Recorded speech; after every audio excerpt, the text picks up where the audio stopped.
Chapter 5 The Unclaimed Sunbeam. My grandfather and Jem Miller were sitting over the fire in the little watchroom in the lighthouse tower, and I sat beside them with the child on my knee. I had found an old picture book for her, and she was turning over the leaves and making her funny little remarks on the pictures.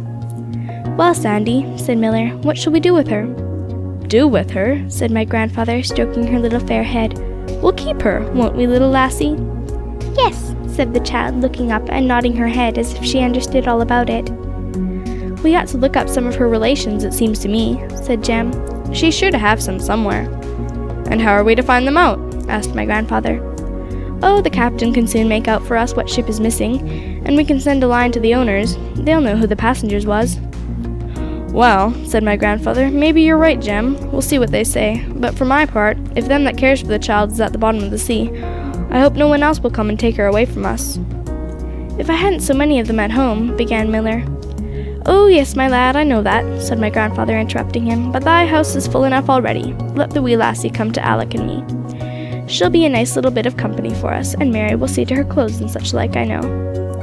"Yes, that she will," said her husband. "I do declare that she's been crying about that child the best part of the day. She has, indeed." My grandfather followed Jem's advice, and told Captain Sayers, when he came in the steamer the next Monday, the whole story of the shipwreck, and asked him to find out for him the name and address of the owners of the vessel. Oh, how I hoped that no one could come to claim my little darling.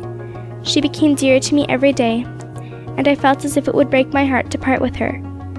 Every night when Mrs. Miller had undressed her, she knelt beside me in her little white nightgown to talk to God, as she called praying.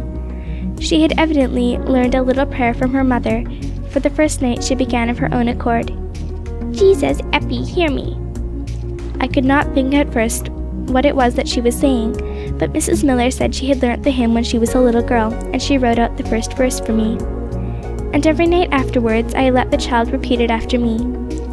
"Jesus, tender shepherd, hear me. Bless thy little lamb tonight. Through the darkness be thou near me. Keep me safe till morning light." I thought I should like her always to say the prayer her mother had taught her. I never prayed myself. My grandfather had never taught me. I wondered if my mother would have taught me if she had lived. I thought she would.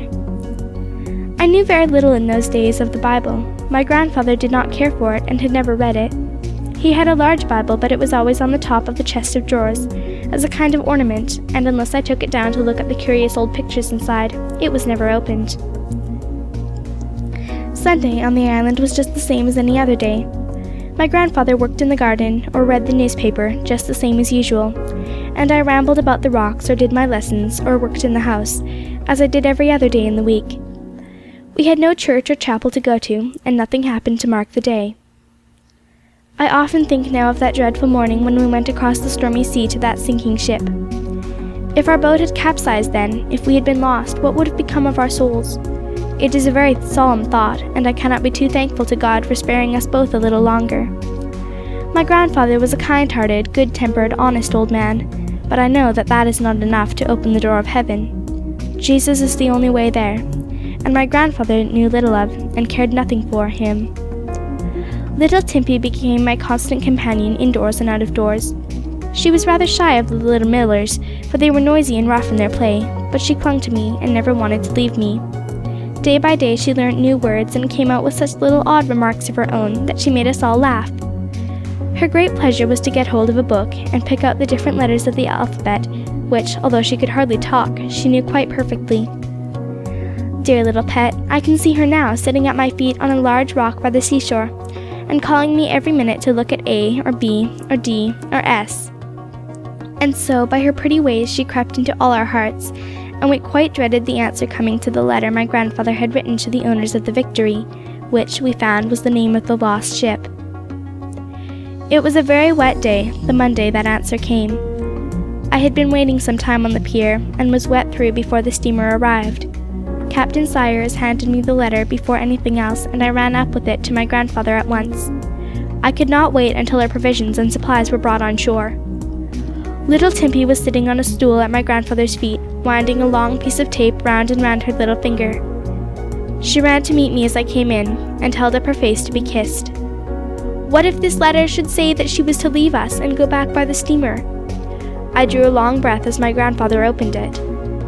It was a very civil letter from the owners of the ship, thanking us for all we had done to save the unhappy crew and passengers, but saying they knew nothing of the child or her belongings, as no one in the name of Villiers had taken a cabin, and there was no sailor on board of that name.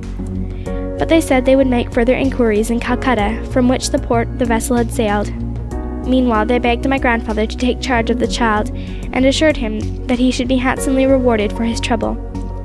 "That's right," I said, when he had finished reading it. "Then she hasn't to go yet." "No," said my grandfather. "Poor wee lassie, we can't spare her yet. I don't want any of their rewards, Alec, not I." "That's reward enough for me," he said as he lifted up the child to kiss his wrinkled forehead. End of chapter 5.